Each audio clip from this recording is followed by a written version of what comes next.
Hi everyone, and welcome along to today's video. So, I've been asked another question about jointing compounds. Boss White, Hawk White, paste, do I need any on pipe fittings? And what about PTFE tape? Is that the best stuff to wind around the threads? Or is old-fashioned hemp still the one to use? Well, let's have a look into it, shall we? First of all, we'll deal with the humble compression fitting. When you put the nut and the olive on, then do it up into a fitting, whatever it is, elbow coupling. Some say use paste on that, the portable one I'm talking about for drinking water, and others say you should need nothing at all, it would be fine. So yes, and it is guaranteed by the manufacturers that it will be fine with no paste or stuff on it, and 9 times out of 10, yeah, it usually is. But if you really want belt and braces, then I always use a bit of paste myself.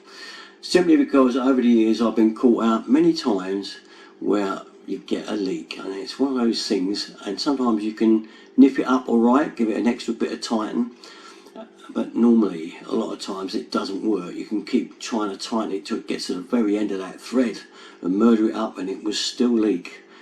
And it's usually in the worst place, at the bottom of a system. You've got to drain everything out or whatever, and curse that you never put any Boss White, or well, call it Boss White, well, we say paste, shall we, because no one likes Boss White these days. With paste around the olive, and you drain it out and literally stick a bit of paste around it, dry it, put the paste around it, do it back up, and it stops dead. And that's my experience over 50 years. But all you younger, newer plumbers will say, no, we'll just do it up with a nut and comb. Okay, some of you say, how about a bit of PTFE tape? You know, the stuff, this stuff here. Just wound a little bit in front of the actual olive, or even over and around the olive. Belt and braces again. Well, you can, but it's not quite as good as using some kind of paste, in my opinion. I'd sooner not do that. But again, I have seen it on fittings and joints, and the one thing that you mustn't do ever is to get this tape all around the thread of the fitting you're doing up. So this is a tank fitting connector. So people have been, instead of getting it around the pipe, they've been winding it around here as well, around the thread. Now that's a complete no-no, because the nut will probably struggle to get on straight, and then it's got to get past all this PTFE tape that you put on the thread thinking it was the right thing to do. No, it's the wrong thing to do.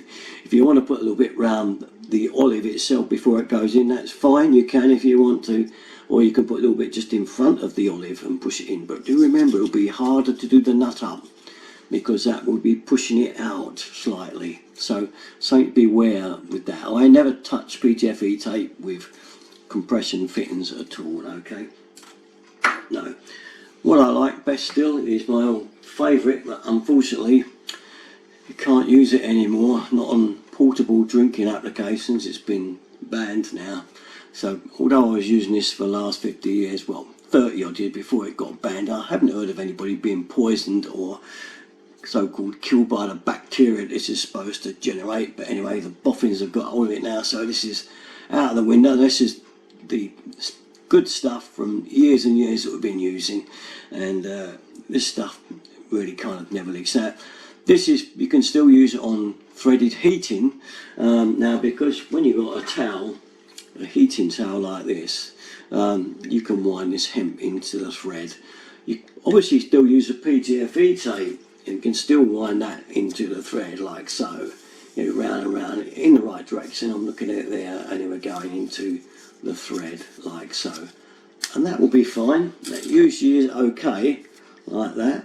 But if you really want belt and braces again, and you want to go the old way, which is to use this stuff, then use that with a bit of, yes, this Boss White.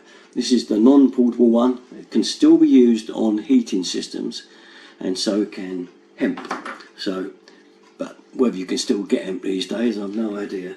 But they're the choices you have today. So we'll just try and wind a bit of hemp around this thread of this with a bit of Boss White, and I'll show you how we used to do it, not anymore, but so with the old hemp, we'd pull a bit out of it like that, like a piece of string, and then we'd get the end of it off any loose bits, and we'd wind it around the thread. So this is a tank connector, but I'm just showing you the threaded part really. It may be a piece of iron pipe with a thread on it.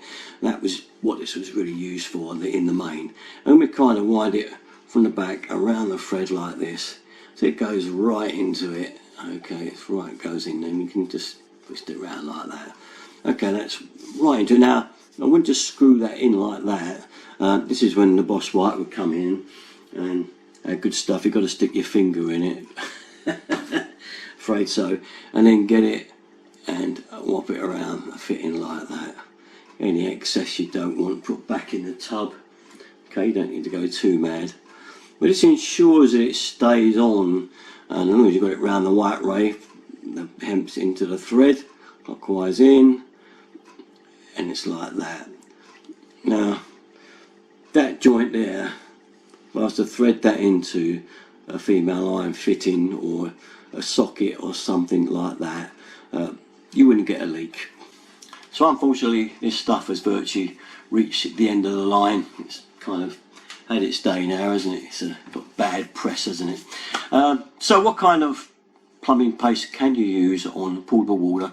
Well, I'll show you one of the best ones. I've got it here up on the computer that I use. Yep, Fernox Water Hawk. Great stuff. Whether you like to use paste or you don't, that is your decision, and it's entirely up to you. I'm just trying to let you know what's there, what I've used in the past, what we can't use anymore, and the limitations. What can happen if you don't use anything and you do spring a leak? I know lots of plumbers never got a leak. They've said, oh, I've never used any paste, never got a leak. Well, you're very lucky. Anyway, that is about it though. Just thought I'd clear the air on that one. Someone asked me about it, about joint and stuff, so just thought I'd fill you in about what's the latest stuff and what's the old stuff and what's any good and the stuff that I like. Anyway, that's about it. All my stuff in to go, usual place, Derek 33. Thanks for watching guys, bye bye.